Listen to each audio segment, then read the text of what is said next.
जसजीत कौर के सरकारी व धार्मिक संपत्तियों को अवैध कब्जा मुक्त कराने के आदेशानुसार कस्बा झालू में तहसील व चकबंदी विभाग तथा नगर पंचायत की टीम ने मौके पर पहुंचकर सरकारी अभिलेखों में दर्ज ईसाइयों के कब्रिस्तान पर अवैध कब्जा कर बनाई गई दुकान व दीवार पर बुलडोजर चलवाकर दुकान व दीवार को ध्वस्त कराया, जिसके चलते वहां काफी भीड़ इकट्ठा हो गई।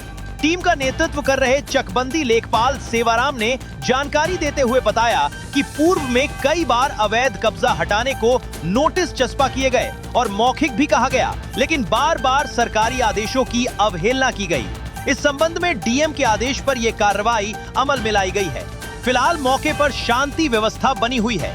झालू से तुवासीन कस्सार की रिपोर्ट। अवैध कब्जा मुक्त कराने यहाँ पहुँचा है, तो इसके संबंध में आपका कहना है? दूसरा पक्ष भी अपना दावा इसमें जता रहा है, आपका क्या कहना है? हमारा कहना ये है, ये ईसाई कब्रिस्तान था शुरू से ही और कब्रिस्तान काफी लंबे समय से कब्जा इस पे चल रहा था। कितनी भूमि होगी कब्रिस्तान की? एग्जैक्ट 50 के आसपास 8 जो हमें बताई गई कागजों में 650 कागजों में जो बताए 650 में है, वो लगभग 800 गज के आसपास का आंकड़ा है। तो यह जो अवैध कब्जा था, इस पर आपने कहीं शिकायत की थी? हाँ, बहुत लंबे समय कई बार शिकायत करी। अभी लास्ट टाइम एसडीएम साहब को करी थी।